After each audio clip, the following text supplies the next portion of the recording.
1948 میں فلسطین میں اسرائیل کی ریاست کے قیام کا اعلان ہوا تو مسلم دنیا میں شدید رد عمل دیکھنے میں آیا۔ عرب لیگ نے اقوام متحدہ کے تحت پیش کردہ تقسیم فلسطین کے منصوبے کو قطعی طور پر مسترد کر دیا اور 15 مئی 1948 کو یعنی قیام اسرائیل کے اگلے ہی روز متعدد عرب ممالک نے نئی قیام شدہ اسرائیلی ریاست کے خلاف فوجی جنگ کا آغاز کر دیا۔ اس پہلی عرب اسرائیل جنگ کے نتیجے میں لاکھوں فلسطینی بے وطن ہوئے اور خطے میں ایک طویل تنازع نے جنم لیا۔ ابتدا میں دنیا کی چند بڑی طاقتوں جیسے کہ امریکہ اور سوویت یونین نے جلد ہی اسرائیل کو تسلیم کر لیا، مگر مسلم ممالک کی بھاری اکثریت نے اسرائیل کے وجود کو ماننے سے انکار کر دیا۔ مسلم دنیا میں عمومی موقف یہ تھا کہ اسرائیل ایک غاصب ریاست ہے جو فلسطینی سرزمین پر قائم کی گئی ہے۔ چنانچہ کئی دہائیوں تک بیشتر مسلم ممالک نے نہ تو اسرائیل کو تسلیم کیا اور نہ ہی اس سے سفارتی تعلقات قائم کیے۔ 1967 کی عرب اسرائیل جنگ کے بعد مسلم ممالک کے اس اجتماعی رویے کو خرطوم قرارداد میں واضح الفاظ میں بیان کیا گیا۔ عرب لیگ کے اعلامیے میں 3 نہ اسرائیل کے ساتھ نہ صلح، نہ مذاکرات اور نہ تسلیم کا اصول طے کیا گیا، یعنی مجموعی طور پر مسلم امہ نے فلسطین کی آزادی تک اسرائیل کو تسلیم نہ کرنے کی سیاست اپنائی، جسے عالم اسلام کے عوامی حلقوں اور مذہبی رہنماؤں کی بھرپور تائید حاصل تھی۔ نتیجتاً عشروں تک عالم اسلام اور اسرائیل کے درمیان گہری دشمنی رہی اور متعدد عرب اسرائیل جنگیں بھی ہوئیں۔ اگرچہ عمومی طور پر مسلم دنیا نے طویل عرصے تک اسرائیل کا بائیکاٹ جاری رکھا، لیکن وقت کے ساتھ کچھ مسلمان اکثریتی ممالک نے رفتہ رفتہ اسرائیل کو سرکاری طور پر تسلیم کیا یا اس سے تعلقات قائم کر لیے۔ ترکی جو ایک مسلمان اکثریتی ملک ہے مگر سیکولر ریاست ہے، اسرائیل کو تسلیم کرنے والا سب سے پہلا مسلم ملک تھا۔ ترکی نے مارچ 1949 میں باضابطہ طور پر اسرائیل کو تسلیم کیا۔ اس کی وجوہات زیادہ تر سیاسی تھیں۔ دوسری جنگ عظیم کے بعد ترکی مغربی بلاک امریکہ اور یورپ کا اتحادی بن رہا تھا اور نو قائم شدہ یہودی ریاست کو سوویت اثر سے آزاد ایک مغربی اتحادی کے طور پر دیکھ رہا تھا۔ چنانچہ ترک حکومت نے اندازہ لگایا کہ اسرائیل کے ساتھ تعلقات استوار کرنے سے اسے امریکہ اور مغربی دنیا کی حمایت ملے گی اور خطے میں اس کا اثر و رسوخ بڑھے گا۔ ترکی اور اسرائیل کے درمیان ابتدا میں سفارتی تعلقات کی سطح محدود رکھی گئی، لیکن بعد ازاں 1950 کی دہائی میں دونوں نے خفیہ طور پر عسکری اور معاشی تعاون بھی کیا۔ ترک عوام کی سطح پر ابتدا میں اس فیصلے پر کوئی بڑی مخالفت سامنے نہیں آئی کیونکہ اس وقت ترکی پر سیکولر جماعت کی حکومت تھی۔ تاہم بعد کے اشروں میں عرب ممالک سے اظہار یکجہتی کے تحت ترکی نے کچھ عرصے کے لیے تعلقات کو ٹھنڈا بھی کیا۔ بہرحال ترکی نے اسرائیل کے ساتھ سفارتی رابطے کبھی مکمل منقطع نہیں کیے اور 1990 کی دہائی میں تو دونوں ممالک کے مابین فوجی اور تجارتی تعاون اپنے عروج پر تھا۔ موجودہ دور میں بھی ترک حکومت اور اسرائیل کے تعلقات میں اتار چڑھاؤ آتا رہتا ہے، لیکن ترکی کی جانب سے اسرائیل کی ریاستی حیثیت تسلیم شدہ ہے۔ اگرچہ حالیہ برسوں میں فلسطینیوں پر مظالم کے باعث ترک عوام اور حکمران جماعت کی جانب سے اسرائیل پر کڑی تنقید بھی کی جاتی رہی ہے۔ ایران نے بھی ابتدا میں اسرائیل کو تسلیم کیا، بلکہ ترکی کے بعد ایران دوسرا مسلم اکثریتی ملک تھا جس نے اسرائیل کو تسلیم کیا۔ 1947 میں اقوام متحدہ میں فلسطین کی تقسیم کے حق میں ایران نے ووٹ نہیں دیا تھا۔ تاہم 1948 میں قیام اسرائیل کے بعد شاہ ایران کی حکومت نے عملی ضرورتوں کے تحت اسرائیل کو امر واقعہ کے طور پر تسلیم کر لیا اور 1950 کی دہائی میں تہران اور تل ابیب کے مابین غیر رسمی سفارتی تعلقات استوار ہو گئے۔ شاہ ایران کی حکومت اسرائیل کو خطے میں سوویت نواز عرب قومیت پسندی کے خلاف ایک ممکنہ اتحادی کے طور پر دیکھتی تھی، لہٰذا اس نے ترکی کی طرح اسرائیل سے تعلقات قائم رکھے۔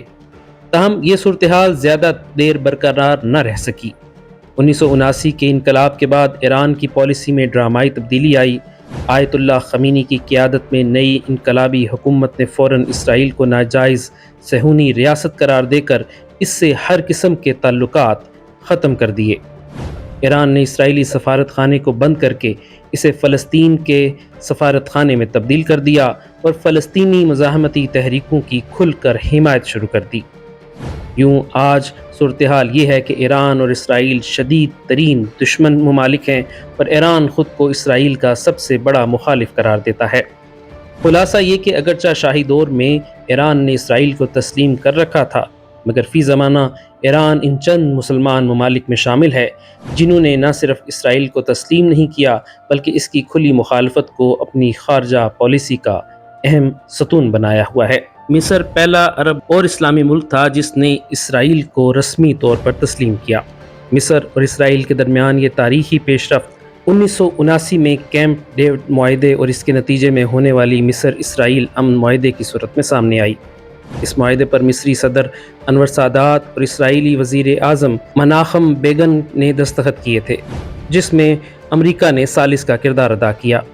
مصر کی جانب سے اسرائیل کو تسلیم کرنے کے اہم اسباب میں سیاسی اور عسکری فائدے شامل تھے۔ اس معاہدے کے تحت اسرائیل نے 1967 کی جنگ میں قبضہ کیا گیا مصری علاقہ جزیرہ نما سینا واپس کرنے پر اتفاق کیا، نہر سویز مصر کو واپس کھول دی گئی اور مصر کو امریکی معاشی اور فوجی امداد کی یقین دہانی ملی۔ تاہم اس فیصلے کا اندرون ملک اور مسلم دنیا میں شدید رد عمل ہوا۔ معاہدے کے فوراً بعد عرب ممالک نے مصر کو عرب لیگ سے معطل کر دیا اور مصر عالم عرب میں سیاسی طور پر تنہا ہو گیا۔ خود مصر کے اندر عوامی اور مذہبی حلقوں نے صدر سادات پر سخت تنقید کی اور انہیں فلسطین کاز سے انحراف کا مرتکب ٹھہرایا۔ مصر اور اسرائیل کے درمیان یہ امن معاہدہ بعض حلقوں کے نزدیک کولڈ پیس رہا، یعنی سرکاری تعلقات تو قائم ہوئے لیکن مصری عوام کی بڑی تعداد نے ذہنی طور پر اسے قبول نہیں کیا۔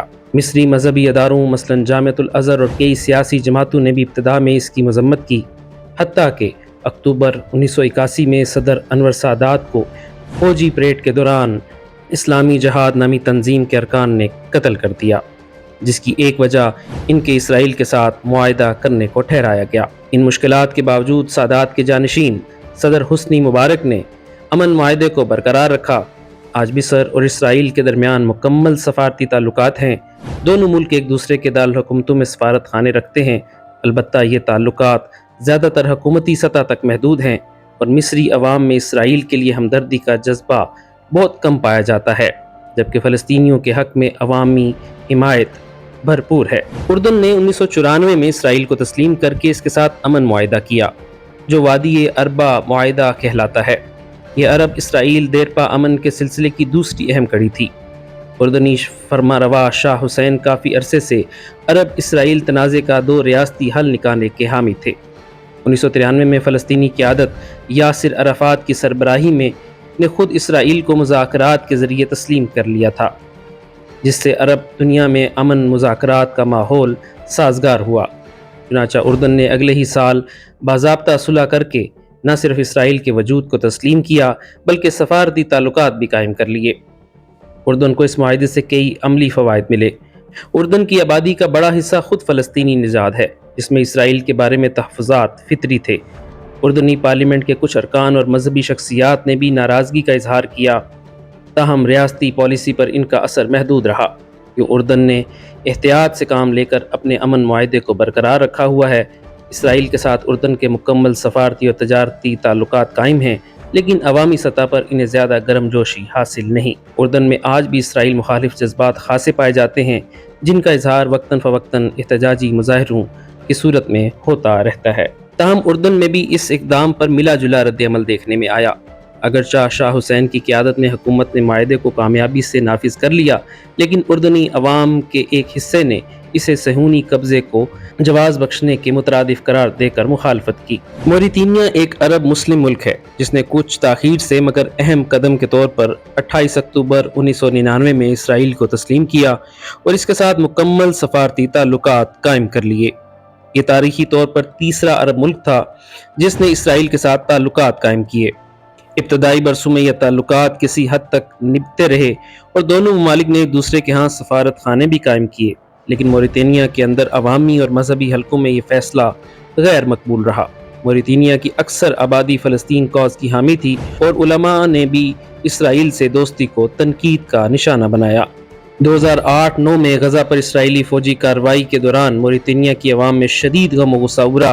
نتیجتاً موریتانیہ کی حکومت نے جنوری 2009 میں اسرائیل کے ساتھ تعلقات منجمد کر دیے اور بالآخر 2010 میں باضابطہ طور پر تسلیم شدگی واپس لے لی۔ آج موریتانیہ کا شمار ان عرب ممالک میں ہوتا ہے جو اسرائیل کے ساتھ کسی قسم کے تعلقات نہیں رکھتے۔ اگرچہ حالیہ برسوں میں خبروں کے مطابق پس پردہ موریتانیہ پر پھر سے دباؤ ہے کہ وہ تعلقات بحال کرے۔ بہت سے ایسے ممالک جہاں مسلمانوں کی اکثریت ہے، انہوں نے بھی وقت کے ساتھ اسرائیل کو تسلیم کیا یا اس سے سفارتی تعلقات قائم کر رکھے ہیں۔ خاص طور پر سابق سوویت یونین کے ٹوٹنے کے بعد وجود میں آنے والی نئی آزاد مسلم ریاستوں نے بڑی حد تک عملی سیاست کے تحت اسرائیل سے روابط قائم کیے ہیں۔ آذربائیجان اور وسط ایشیائی ریاستیں قازقستان، ازبکستان، ترکمانستان، کرغزستان اور تاجکستان نے 1992 کے آس پاس آزادی کے فوراً بعد اسرائیل کو تسلیم کر کے سفارتی تعلقات قائم کر لیے تھے۔ اسی طرح البانیہ، جو یورپ کا واحد مسلم اکثریتی ملک ہے، نے بھی ابتدا ہی سے اسرائیل کو تسلیم کر رکھا ہے۔ بوسنیا و ہرزیگوینہ نے 1990 کی دہائی میں خانہ جنگی سے نکلنے کے بعد اسرائیل سے رسمی تعلقات قائم کیے۔ بہت سے افریقی ممالک جہاں مسلمانوں کی بڑی آبادی ہے، انہوں نے بھی وقت کے ساتھ اسرائیل سے تعلقات کیے یا رکھے ہیں۔ مثال کے طور پر نائجیریا، سینیگال، مالی، چاڈ وغیرہ نے 1960 اور 70 کی دہائی میں عرب دباؤ کی وجہ سے کچھ عرصہ تعلقات منقطع رکھے، مگر 1990 کی دہائی میں اوسلو امن عمل کے بعد بیشتر نے تعلقات بحال کر لیے۔ ستمبر 2020 میں ایک بڑی سفارتی پیش رفت ہوئی جب امریکہ کی ثالثی سے 4 مسلم ممالک نے اچانک اسرائیل کے ساتھ تعلقات معمول پر لانے کا اعلان کیا۔ ان معاہدوں کو تاریخی لحاظ سے ابراہیم اکارڈ کہا جاتا ہے۔ جن ممالک نے اس دوران اسرائیل کو تسلیم کیا، ان میں متحدہ عرب امارات، بحرین، سوڈان اور مراکش شامل تھے۔ یہ تبدیلی خطے میں کئی دہائیوں بعد آئی اور اسے بعض حلقوں نے فلسطینی کاز کے لیے دھچکا قرار دیا، جبکہ معاہدوں کے حامیوں نے اسے مشرق وسطیٰ میں امن و استحکام کی جانب قدم کہا۔ مسلم دنیا میں مجموعی طور پر اس فیصلے پر شدید تنقید ہوئی۔ خود فلسطینی قیادت نے اسے پیٹھ میں چھرا گھونپنے کے مترادف قرار دیا۔ مراکش نے 2020 میں اسرائیل کے ساتھ مکمل سفارتی تعلقات بحال کرنے کا اعلان کیا۔ دراصل مراکش کے اسرائیل سے کچھ تعلقات اس سے پہلے بھی تھے۔ 1990 کی دہائی میں اوسلو معاہدے کے بعد مراکش نے اسرائیل میں ایک رابطہ دفتر قائم کیا تھا جو سن 2000 تک فعال رہا۔ پھر انتقاضہ شروع ہونے پر مراکش نے وہ دفتر بند کر دیا۔ 2020 کے معاہدے میں امریکہ نے مراکش کو ایک بڑا سفارتی انعام دیا۔ واشنگٹن نے باضابطہ طور پر مغربی صحرا کے متنازع علاقے پر مراکش کی حاکمیت تسلیم کر لی۔ یہ مراکشی حکومت کی بڑی دیرینہ خواہش تھی۔ اس کے بدلے مراکش نے اسرائیل کو تسلیم کر کے اس کے ساتھ پھر سے سفارتی تعلقات قائم کرنے پر اتفاق کیا۔ اعلان کے بعد مراکش کے بڑے شہروں میں عوام نے کچھ احتجاجی مظاہرے کرنے کی کوشش کی، تاہم حکام نے انہیں زیادہ پنپنے نہیں دیا۔ مراکش کی حکومت نے یہ موقف اختیار کیا کہ اسرائیل سے تعلقات فلسطینیوں کے حقوق سے دستبرداری نہیں، بلکہ مراکش 2 ریاستی پالیسی کی حمایت جاری رکھے گا۔ البتہ مراکش کے پڑوسی ملک الجیریا نے اس پیش رفت کو شدید ناپسند کیا اور اسے جواز بنا کر 2021 میں مراکش کے ساتھ اپنے تعلقات منقطع کر لیے۔